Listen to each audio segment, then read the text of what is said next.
Today is extra special because finally, naibalik na namin ang isa sa mga favorite childhood memories namin, ang pagpunta sa Star City. Today, kasama na namin ang aming baby para ma-experience niya yung mga bagay na dati naming naranasan. Isa sa mga pinaka-exciting para sa mga bata dito sa Star City ay ang iba't ibang kiddie rides, perfect sa mga little adventurers. Merong mga colorful carousels, mini Ferris wheel, at cute na mga mini trains. Doon sila mag-e-enjoy at makikita niyo yung excitement sa bawat smile at tawa nila. Siyempre, as a parents, sobrang fulfilling makitang masaya habang nag-e-explore yung mga anak niyo, di ba? But of course, para sa mga thrill seekers, marami ring extreme rides dito na siguradong magpapabilis ng tibok ng puso nyo. Kung mahilig ka sa mabilis na ikot, matataas na drops, o rides na magpapasigaw sa'yo, hindi ka mabibitin sa adventure.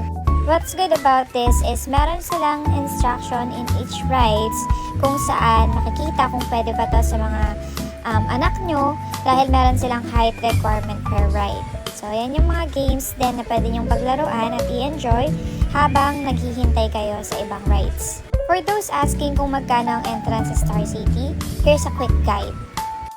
Star City Ride All You Can Pass, ang regular rate is around $779 per person, and children below the height requirement may have different rates or free admission depending on the current promos.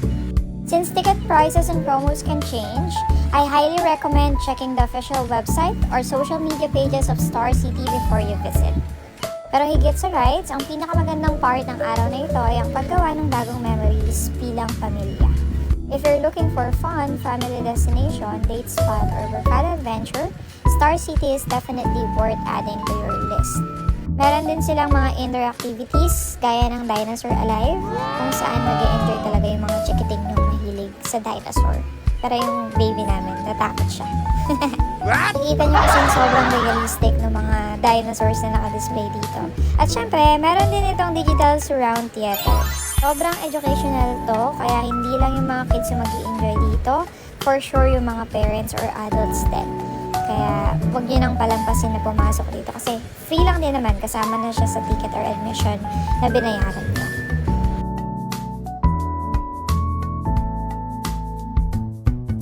There's also an open playground kung saan pwede silang mag-slide at maglaro ng kung ano-ano para sa physical activities nila.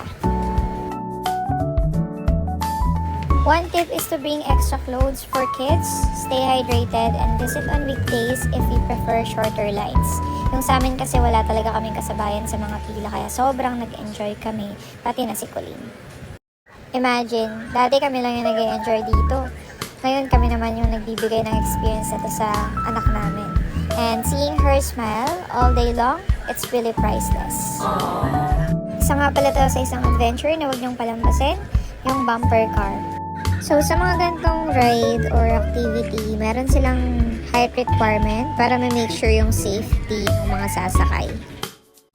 And of course, kapag nagutom kayo, meron naman ditong food court. May iba't ibang stall din sa labas ng food court na pwede niyong bilan ng pagkain.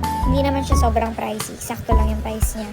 Tabi nga pala to ng carousel sa main entrance. And sobrang dali lang niyang hanapin sa loob.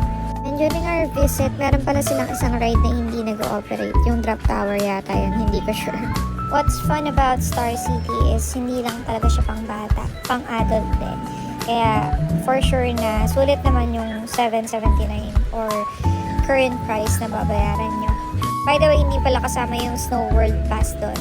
And yung Snow World Pass nila, nag-iiba yung rate, depende kung doon nyo siya mismo bibilin or sa online booking. Meron din silang rental dino cart at iba't ibang klaseng cart sa main entrance ng Star City. This is also one of the indoor activities na pwede nyong ma-enjoy at ng inyong mga kids. This is only for 100 pesos. 5 minutes na per ride, and the good thing about it is 2 sets na siya, kaya nakapag-ride din ako. Same area nga pala to kung saan makakabili kayo ng iba't ibang toys at mga gamit para sa kids nyo. So I think yun lang. Thank you for joining us on this adventure. See you on our next family trip.